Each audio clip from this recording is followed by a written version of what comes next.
यानंतर आपण घेणार आहोत महत्त्वाच्या घडामोडींचा सुपरफास्ट आढावा। राज्यामध्ये सध्या मराठा आणि ओबीसी समाजामध्ये आरक्षणाच्या मुद्द्यावरून चढाओढ सुरू आहे। मराठा आरक्षणाच्या मुद्द्यावर काँग्रेस नेते विजय वडेट्टीवारांनी युटर्न घेतलाय का, असा सवाल आता उपस्थित होतोय। त्याचं कारण असं की वडेट्टीवारांचा सप्टेंबर 2023 मधील एक व्हिडिओ सध्या प्रचंड व्हायरल झालाय। मराठा आंदोलक मनोज जरांगेंच्या शेजारी बसून वडेट्टीवारांनी मराठा आरक्षणावर भूमिका मांडल्याचं या व्हिडिओमध्ये दिसतंय। मराठवाड्यातील मराठा समाजाला कुणबीतून आरक्षण मिळावं असं वक्तव्यही विजय वडेट्टीवार यांनी या व्हिडिओमध्ये केलेलं पाहायला मिळतंय। त्यामुळे आता त्यांच्या भूमिकेवर सवाल उपस्थित केले जात आहेत।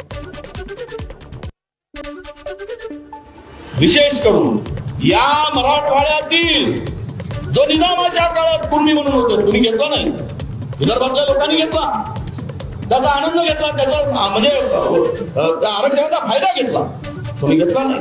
आणि आजही आमची भूमिका आहे की महाराष्ट्रातील ओबीसी समाजांना, आपल्या मराठा समाजांना ओबीसीतून आरक्षण द्या, ही माझी भूमिका आहे। या बैताड जरांगेला समजतच नाही। अरे फायदा मराठा तरुणांचा कुठे? आणि आम्ही पहिले 10 बाय 10च्या खोलीमध्ये 50 जण झोपतो, तर आमच्या मुलावर झोपायला पाठवतो। पुढे मिळणार आम्हाला हक्क। अरे घ्यायचं असेल तर आमच्या वडील मराठा समाजाच्या, मी सर्व नेत्यांना सांगतोय, आम्ही विरोधात नाही करू। दरम्यान मी जे काही बोललो ते अर्धवट दाखवलं। मी माझ्या वक्तव्यावर ठाम आहे असं स्पष्टीकरण आता विजय वडेट्टीवार यांनी दिलंय। जरांगे 10 वेळा भूमिका बदलतो सरड्यासारखा। पहिले बोलले की आम्ही याच्यासारखं पाहिजे, नंतर बोलले की आम्हाला नोंदी पाहिजे, आता जायचं हैदराबाद गॅजेट आणलंय, आता सरसकट म्हणतोय। त्यामुळे मी जे बोललो ते मी त्यावर ठाम आहे की ज्या नोंदी सापडल्या असतील त्यांना द्यायला पाहिजे आणि ओबीसीची मर्यादा म्हणजे आपल्या आरक्षणाची मर्यादा 50% वर नेली पाहिजे, हे सुद्धा त्यामध्ये आहे। तेवढाच काढायचं आणि दाखवायचं।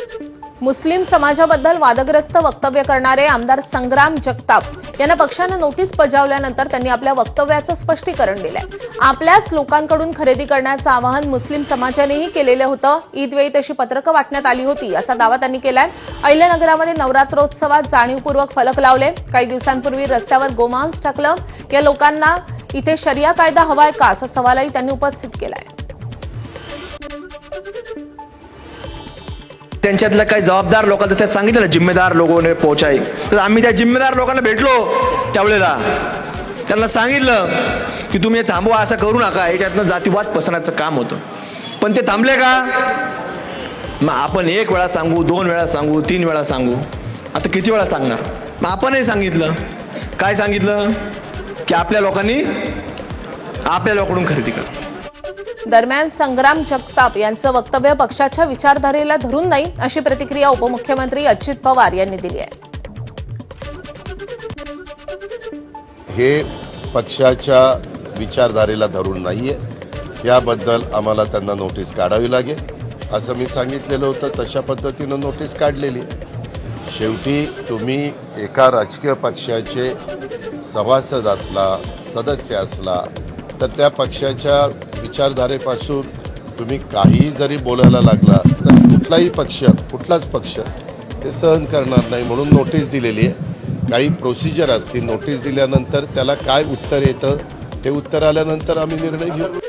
राष्ट्रवादीचे आमदार संग्राम जगताप अजित पवारांच्या नोटिशीला केराची टोपली दाखवत असल्याचं दिसून येतंय।